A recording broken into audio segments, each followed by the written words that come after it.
Gridiron 360. What's up, Dave? What's going on? Bill, Dave, talking 2020 NFL draft prospects in the Southeastern Conference. We just dropped, in our mind, probably the top 4 in the SEC from edge rusher. And now we're going to go into about 5 other names that you should know of in the SEC that are also listed as edge rushers for this draft. And we'll start out with a guy that Dave believes may go earlier than some of the guys we just spoke of, and that is Mr. Terrell Lewis, edge rusher from the Alabama Crimson Tide. This young man is from Washington, D.C. He's a redshirt junior. Size-wise, he's got it. I think he could pack on a little bit more weight, but he's 6'5", 262, 33 and 7/8 inch arms, 9 and 7/8 inch hands. This guy's a beast, man. This guy's a beast. A lot of the comps I see coming out are from a former Clemson Tiger, Andre Branch. And, this is a guy that is on, well, he's on the Alabama Crimson Tide defense, man. Yeah, which was obviously wasn't their best year. It wasn't their best year, but that was a lot due to the injuries they suffered at linebacker, particularly inside linebacker, having to bring in some younger guys to fill that role right out the gate because there was injuries before the season began. You saw a lot of the safeties have to come down and play more of that captain role that a Mike linebacker may, calling the shots because they had young freshmen in there. But I say all that to say is, that left a lot more pressure, a lot more responsibility on somebody like this at the edge to get their job done at the highest level they can to make up for some of the deficiencies in the middle of the defense. Yep, definitely. This kid, the thing about him, I think that is, why do you think he could go higher than some of those other guys we spoke of? First and foremost, I like his build. Yep. I like his build. 6'5". And he's only sitting at 260. What'd you say? 262, I think, something like that. This is a guy. It looks to me like a guy that could gain some weight, play a true edge position. Now, he's been hit by the injury bug. Had an arm injury in 2017, and then missed all of 2018 after tearing his ACL. But he came back. I mean, this is a guy statistically on an Alabama defense, again, that was subpar for Alabama. All right, if we're being fair. I mean, this is a team that usually puts 4 or 5 guys in the first 3 rounds, at a minimum each year. But he had 11 and a half tackles for loss, had 6 sacks. Like, I like that on this defense. It's funny because I was reading that same bio that you had from the Combine, and I don't know that I've ever seen something like this. But it says high-cut frame, long legs, shorter torso. I'm not measuring torsos and legs, but I figured I'd share that because I found that kind of interesting. Torso. But I get what they mean by that. It's, center of gravity. Can you leverage your weight and your power? Can you transition that well? And usually that has to do, we talk about in the NFL, the lower part of the body is the most important because you've got to be able to, drive both through speed and through power with the bottom half of your body. So, just watching him play again, it was hard with the defense because you're so hypercritical of an Alabama defense that doesn't perform like you're used to every year. But I think he's athletic. The question is, and this is the part I don't know, is if the medicals become a problem. And again, we talked about this when we talked about free agency. Medicals are becoming a problem for teams because they can't have their own doctors looking at them. And that's why we've seen some trades, some signings get impacted by that. And so, is this a kid that's going to hurt for that in the draft? Or did he show enough health for them to, continue to work with this guy? So I like where he comes from. Yep. And remember, this kid was a 5-star coming out. He's out of the D.C. area. D.C.'s produced some good high school kids. The DeMatha school there is pretty Damascus, good. yeah. DeMatha. Oh, Oh, DeMatha is the name of the school? That's the name of the school. Well, that Damascus. Eddie Goldman, Florida State, baby, the Chicago Damascus, Bears. Maryland area is where we just got the number one prospect out of that. That's not. I DN didn't say Brian that's where he's Brissett. from. I'm just saying they have him. Yeah. Like you've seen some studs come out. Eddie Goldman was a high 4-star, low 5-star, depending on the rankings. He came out of that area. This is just this is an area that's pretty competitive in high school football. So, again, high school is a long way away when it comes to going into the NFL, but it just shows that there's a lot of talent in this kid. And I just think, that recovery last year and the way that he played, could turn some heads. And I think he was more consistent in his position than some of these other guys we've talked about. Yeah. Again, but the problem is he did have a 2-year injury concern that might scare some people off. Yep. You don't want – the injury bug is something scary. In looking at this guy, this is a guy that when I watched him, some of the tape on him, always – He has like great awareness. I feel like he may have his lower body. I think is definitely better than the upper body, but he has great awareness for especially keeping his eyes on the football. His physical traits are exciting. He's got the capability, yes, definitely to put on some weight on that frame, and he's got some really great traits. One thing I saw on what we look at a lot is the NFL Combine site, and one of the things they said was he from maybe the beginning of the season up to when they played Tennessee, he was working on his spin move, and it went from like nothing to by the time they played Tennessee, which I think was mid-season. Was it mid? I think they play early November. Is that what so it was later. And by the time he got there, he had some use of that spin move, and it looked crisp and clean. That's cool. I like to see that. You need that as a DN. One of the things that concerns me, on the other hand, especially in the NFL with these speed rushers that come off the edge and don't decide, the spin move will help him, if he's trying to get inside. But if he's just trying to take a straight speed rush around the outside of a tackle to get to the quarterback, his arc isn't great on those. He can very easily get pushed wide by just one little push from a tackle and be pushed so wide that he's just not going to recover to get the angle back to the quarterback unless that quarterback takes too long or starts to scramble in his direction or the other way, and he just gets the right angle. Yep. So that arc around on a speed rush and kind of falling in suit with that is his bend, too. His bend, you need to have, these DNs nowadays, a lot of them have great bend. I think that's something he might need to work on.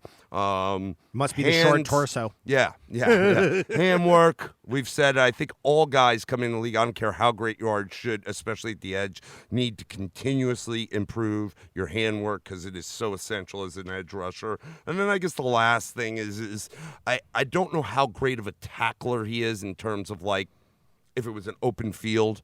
If he's coming on a sack, he's a big dude, so he can maul you and just get all over you. But in terms of if he had to, stop and, someone's moving around quick in the open field and he needs to, he needs to try to run up and make a tackle in the open field, I think he needs a little work there. Again, he's a big dude, so he's probably not as used to open field tackles just coming in and mauling somebody down. But interesting, of the guys we've talked about, you're right. He's got the frame of all those guys we talked about in the last cast. He's got the nicest looking frame as we can see it. Yeah. Probably. I guess if he needs to gain weight, it's going to be on the low end. Yep. So lower end of the body. Sure.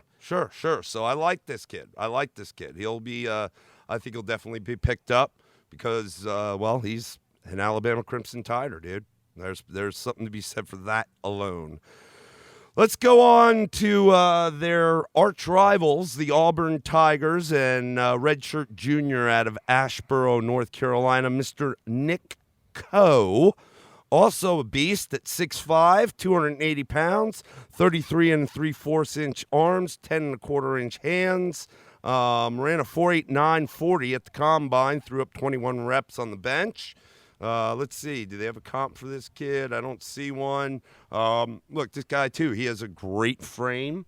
He played a lot of ball at Auburn. Yeah, his big thing that's very interesting about him, he had a very good 2018 year, and he had an expectation. I read a little bit about some of his, frustrations with his final season. He didn't end up coming in and starting, and I think I want to say he had 7 or 8 sacks the year before, and he just had this expectation that he was going to come in and be a starter, and ended up really having a really down year statistically, certainly, but also just in getting play. He's kind of that tweener guy too, like a little bit like Marlon That's what Davidson. a lot of things say is they're not really sure where he'll fit in. Yeah, and it's just, to me, like, I just get concerned about that not having a position thing. And I think, you also, the trouble you run into in college, and though I will say the SEC has some of the more dominating offensive lines, especially in the West, but, what happens when everybody's an all-star, and you're kind of in between there? There are large tackles that can handle heavy DNs with slow feet really easily, and they can handle small DNs that don't do well with their hands and can't, don't have good moves either the inside or, some of those things that are a little bit against their body type. I don't know. I don't know what's going to happen with this guy. Like, the fall off is definitely concerning. He acknowledges it. There was an interview that I read. He acknowledges that was an issue, but I don't know. I don't know where he fits. He kind of, in a lot of ways, reminds me of Marlon Davidson from a fit perspective. I'm not really sure what they're going to do with him. And I don't like a guy going into his last year. And I think there was sounds like if I'm reading the tea leaves a little bit and reading between the lines, there was a little bit of hurt feelings about how this all went down there. And I think it's hard when you have guys like Davidson and Derek Brown out there. I mean, you're competing with some studs. Yeah, I think the idea that maybe you drew back your energy a little bit because you didn't get what you wanted, I don't know how that really fits in the NFL. Again, that falls in suit with competitive toughness. Are you going to just take it, or are you going to try to step up your game and earn it? Or are you just going to take it and be like, oh, ho-hum? That's very telling. It's why competitive toughness is one of the main, like I said, 5 main overall before going into actual position groups and different things you need to look at there. But overall, competitive toughness is one of the top 5 things NFL scouts are evaluating. Yeah, I agree. I mean, I have to say, like, he seems like he was a little light on the bench press there for a guy his size. Yeah, 21. I mean, like, The question is, can he, can he find another gear? This is a guy that's probably going to fall quite a bit to me, I think. I don't see him. I don't see him going in the first 4 rounds. Why is it that, I mean, he's a redshirt junior, so technically if he had such a great 2018, or if that was one of his best seasons, he could have come out last year. Well, it was kind of like what I was saying when I read the article, which was an interview of him. And if he might have been, he might have I think there was some hurt feelings there. Like, I don't think he left there feeling all warm and fuzzy with the coaches, so maybe that's part of his reason for not wanting to go. It's funny because we see it every year where you can tell with a lot of guys, you can go, that guy definitely should stay. But then they don't. And you find out various different things about them. Sometimes it's, they got a kid or they got a mom who's isn't living a good maybe life. It could be something as positive as they want to finish and get their degree. Yeah, whatever. But you see there's more reasons than just that. But just in the interview, even though I think he was really trying not to by the words, and again, I didn't see the actual interview. I'm only reading the written word of it. But I just got the sense there maybe was some maybe lack of trust there, and that could cause him to say, like, look, I'm not coming back for this. Don't know if he graduated, so may not have had the chance to be a graduate transfer. But anyway, point being that the dip in productivity alarms me. It alarms me at a position, again, remember we say this position is not the strong suit of this draft. It's just not. No. So when you're talking about this, whereas we talk about wide receivers and we talk about wide receivers 6, 7, and 8. We're talking about guys that could be 2nd and 3rd rounders. Mm-hmm. When we're talking about the edge, I'm going to be surprised if we see more than, edge rush is a critical position like the offensive tackle, but I'll be surprised if 4 guys go in the first round. Yeah, just and if they the do, value of some of the guys available to take them in the first is just not where you usually see it. What I am confident is if like 4 guys go, you will see on guys 2, 3, and 4 when evaluators come through afterwards, you'll see the word reach. I just think you will. Like They to me, reach like to get him. Epineza at this point, maybe 20 to 25. I think you get inside of 20, they're going to call it a reach. Now, I'm not saying I've also seen this guy play, and there's a lot of things I like about his game. Yeah. But it's, based off where he's getting touted right now, you're just going to hear that. I think these guys, wrong system, drafted too early, are going to be reaches. Yep. All right, well, let's move on. We've got the next guy we got is Darrell Taylor from the University of Tennessee Volunteers. He's from Hopewell, Virginia, a redshirt senior at 6'4", 267, 33-inch arms, 9 3/4-inch hands. A lot of people are giving him a comp to Junior Galette, if you remember that guy. Here's the thing. This kid is a lot of the notes you see on him and is if you watch his game tape, he's a strong player. A lot of people, I haven't seen the guy with his shirt off, but a lot of the things I see is that he's just an absolute specimen, just absolutely cut up, brick shit house, which is good for the NFL. That means he's a gym rat. He's got these physical traits are comparable to guys in the NFL, so he can hang there. He's got great play strength. One of the things I said before you dive into actual position groups for NFL scouts evaluating, there are about 5 major qualifications that they want to look at overall. We talked about competitive toughness. We talked about speed. Strength is one of them. And this guy's got great strength, play strength in his game. Tackles well, has great bend. His hips are good. He's able to...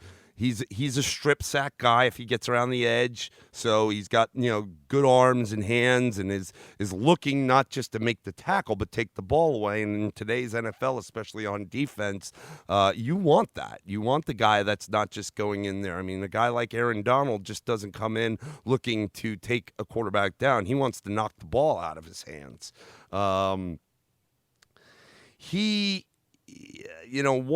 I guess if I'm going to look at some negatives for the guy, speed in terms of like quickness and space might need a little bit to be desired.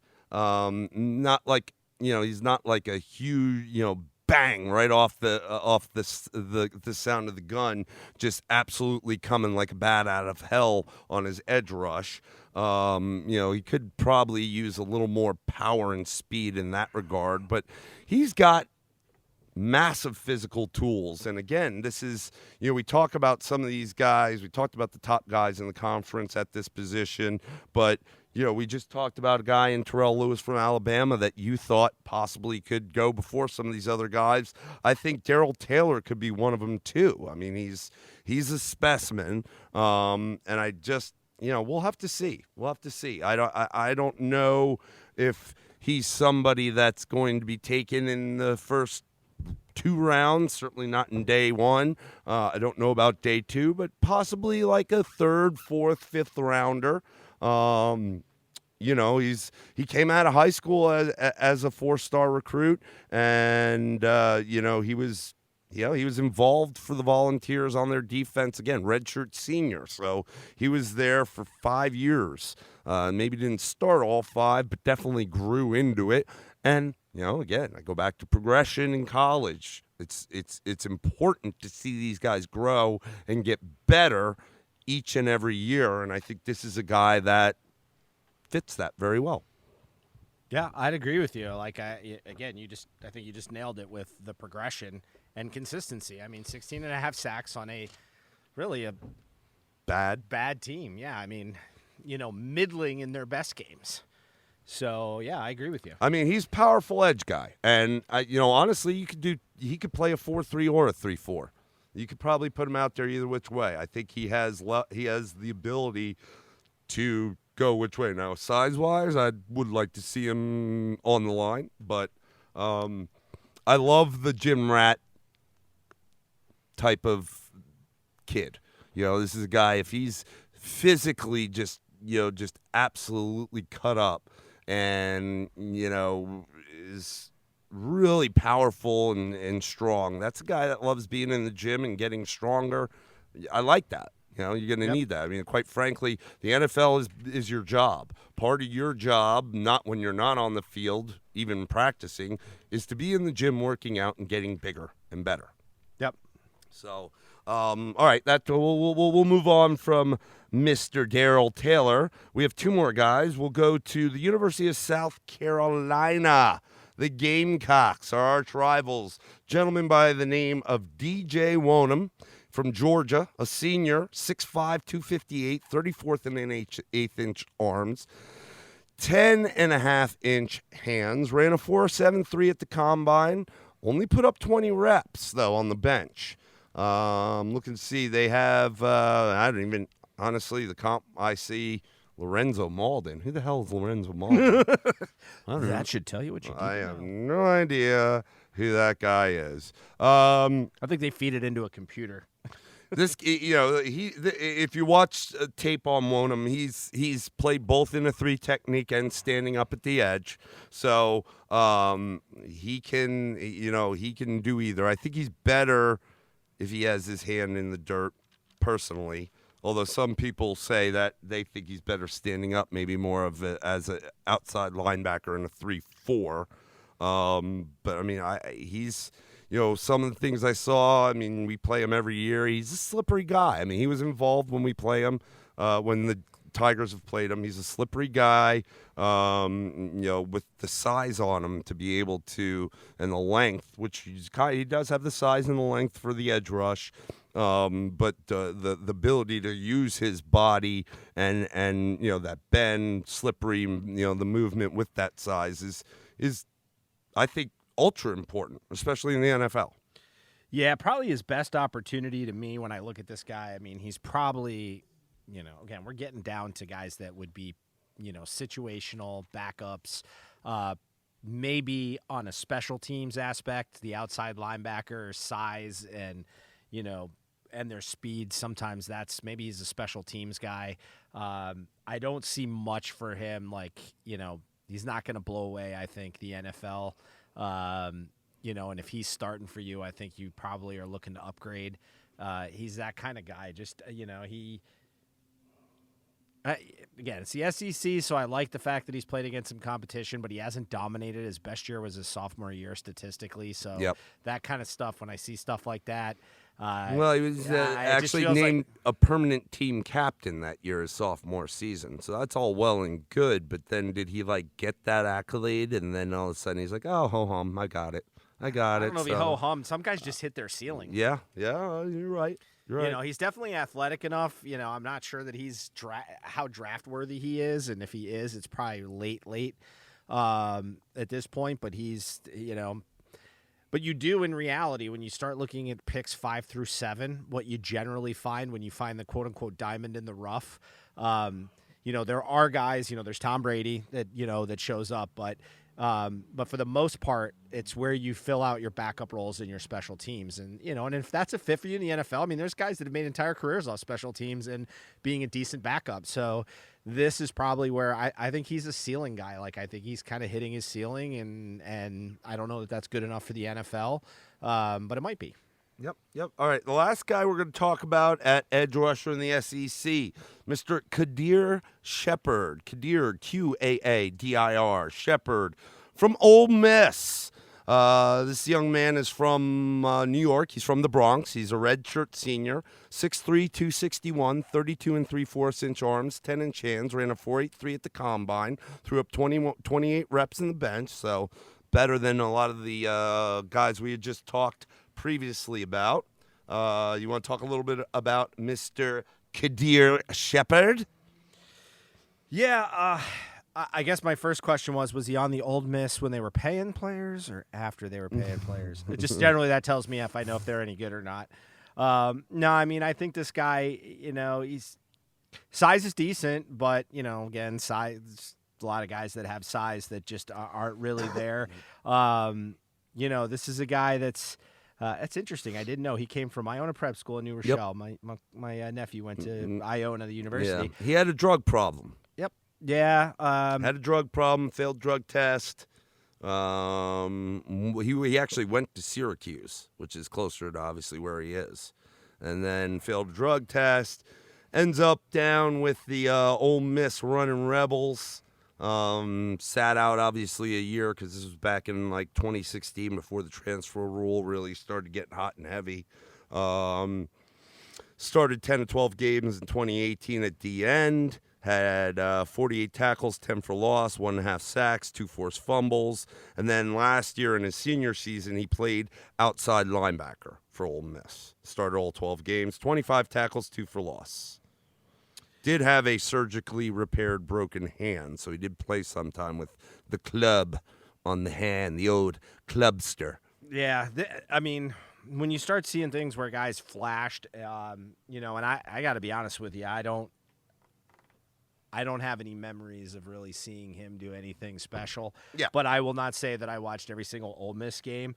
I just get concerned about guys when you talk about flash here and there to show you something. One of the lines on the overview from him from, the NFL Network is just that teams might take a gamble. Like that's, again, when you start getting into late rounds, all those guys are a gamble. But I think something that you're seeing that's kind of interesting is people taking more gambles on guys that dominated at small schools. That's kind of been a new trend. Sure.